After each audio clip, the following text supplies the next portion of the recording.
नमस्कार दोस्तों, मैं पवन कुमार आपका अपने YouTube चैनल में स्वागत करता हूं। ठीक है, आज जो हमारा टॉपिक है वो हम पढ़ने वाले हैं संयोजकता का इलेक्ट्रॉनिक सिद्धांत। आज जो हम पढ़ने वाले हैं संयोजकता का इलेक्ट्रॉनिक सिद्धांत, इलेक्ट्रॉनिक थ्योरी ऑफ वैलेंसी। ठीक है, इसमें हम जानेंगे कि ये नियम दिया किसने था और इसकी क्या क्या अवधारणाएं थी। ठीक है, तो सबसे पहले इसमें हमने जाना है कि 1916 में, कब 1916 में कॉसेल एवं लुईस नामक वैज्ञानिकों ने इस नियम का प्रतिपादन किया, मतलब इस नियम के बारे में बताया। ठीक है, क्या बताया? तो उन्होंने कहा कि इलेक्ट्रॉनिक संरचना के आधार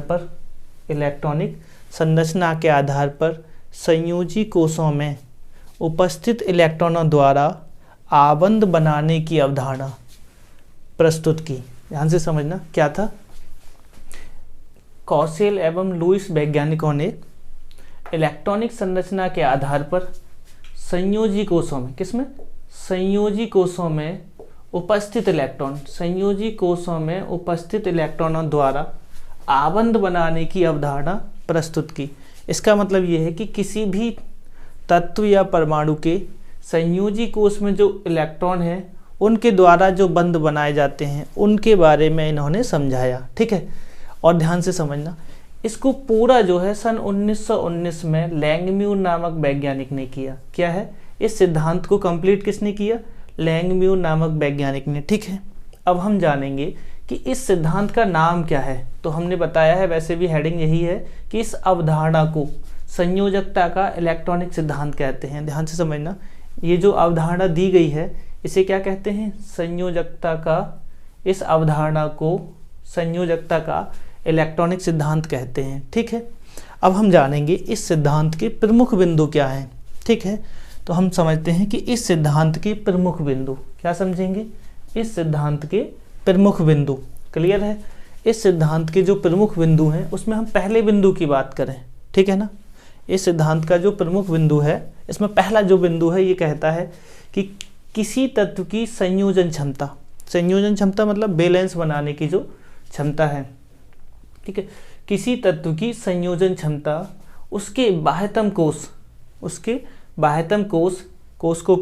में उपकोष होते हैं। ठीक है ना, कोश या उपकोष में उपस्थित इलेक्ट्रॉनों की संख्या पर निर्भर करती है। दोबारा से समझेंगे, क्या कहा? किसी तत्व की संयोजन क्षमता उसके बाह्यतम कोश में उपस्थित इलेक्ट्रॉनों की संख्या पर निर्भर करती है। ठीक है ना, एक चीज और समझेंगे, बाह्यतम कोश को, किसको? अंतिम कोश को या बाह्यतम कोश को संयोजी कोश कहते हैं। ये बहुत इंपॉर्टेंट बात है। किसी भी परमाणु की बाह्यतम कोश को, बाह्यतम या अंतिम कोश को क्या कहते हैं? संयोजी कोश कहते हैं। और इलेक्ट्रॉनों को, उस संयोजी कोश में जो इलेक्ट्रॉन होते हैं उन्हें हम कहते हैं संयोजी इलेक्ट्रॉन। क्या कहते हैं? संयोजी इलेक्ट्रॉन। बात समझ में आई? दोबारा से समझेंगे।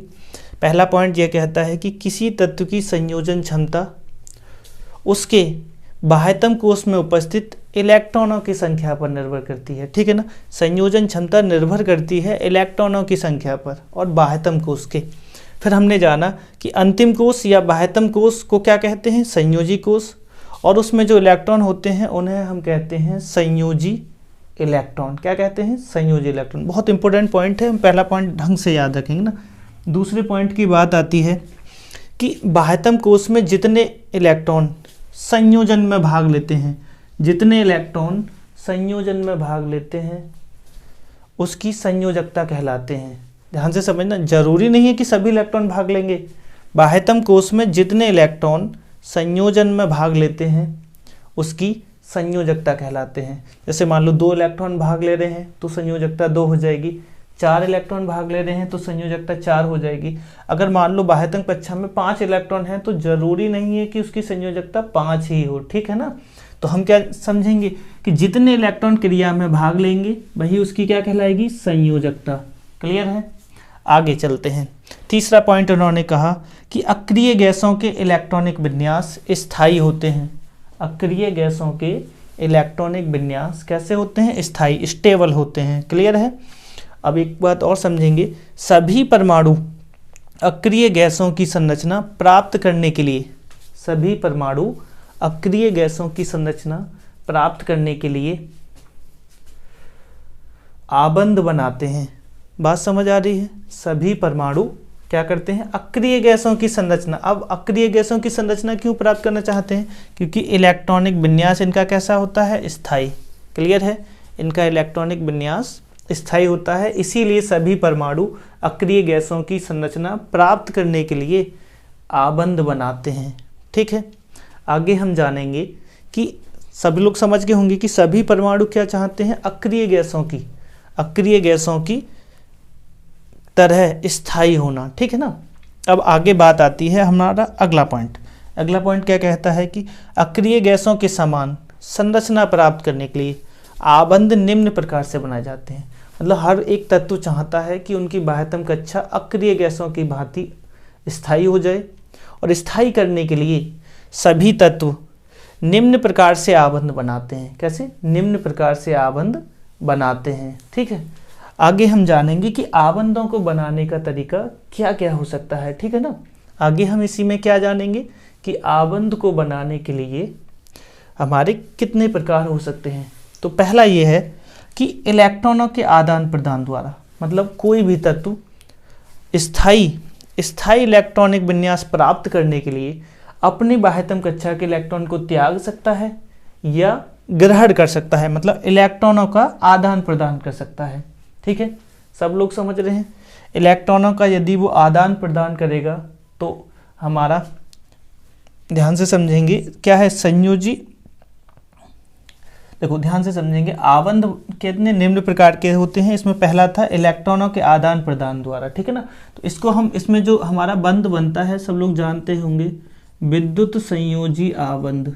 कौन सा आबंध बनता है? विद्युत संयोजी आबंध। ठीक है ना। चलो, बात आती है दूसरा, संयोजी कोष के इलेक्ट्रॉनों का दूसरे परमाणु के संयोजी इलेक्ट्रॉनों के साथ साझा करके। कैसे? यदि संयोजी कोष कौन सी होती है? बाह्यतम कक्षा, अंतिम कोष। ठीक है, संयोजी कोष के इलेक्ट्रॉनों का दूसरे परमाणु के संयोजी इलेक्ट्रॉन के साथ साझा करके, इलेक्ट्रॉनों का क्या होगा? आपस में वो साझा करेंगे। जब साझा करेंगे तो बंध कौन सा बनेगा? सहसंयोजक आबंध या सहसंयोजी आबंध भी कह सकते हैं। क्लियर है ना? क्या कह सकते हैं? सहसंयोजी आबंध हम इसको कह सकते हैं ना, या सहसंयोजक आबंध भी कह सकते हैं। आगे बात आती है कि लास्ट पॉइंट और था, कितने नहीं इसमें ध्यान से समझेंगे। अक्रिय गैसों की संरचना प्राप्त करने के लिए आबंध बनाने के निम्न प्रकार जो थे वो 3 प्रकार के थे। पहला, इलेक्ट्रॉनों का आदान प्रदान करके। कौन सा आबंध बनेगा? वैद्युत संयोजी आबंध। ठीक है, इलेक्ट्रॉन एक त्यागे दूसरा ग्रहण करे। दूसरा क्या है? संयोजी कोष के इलेक्ट्रॉन का दूसरे संयोजी कोष के इलेक्ट्रॉन के साथ क्या हो जाए? साझा हो जाए। यदि साझा होगा तो सहसंयोजक आबंध होगा। ठीक है, एक लास्ट टाइप्स और बचता है जिसको लॉरी और सिडविक ने दिया था, सिजविक भी बोल सकते हैं। तो लॉरी व सिजविक ने 1923 में इसको दिया था। इसमें क्या होता है? इसमें केवल एक परमाणु साझे में प्रयुक्त इलेक्ट्रॉन युग्म प्रदान करता है। इसमें केवल एक परमाणु साझे में प्रयुक्त इलेक्ट्रॉन युग्म क्या करता है? प्रदान करता है। मतलब इसमें केवल एक परमाणु इलेक्ट्रॉन युग्म को त्यागता है, ऐसा कह सकते हैं। तो इस प्रकार बनने वाले बंध को हम क्या कहते हैं? उपसहसंयोजी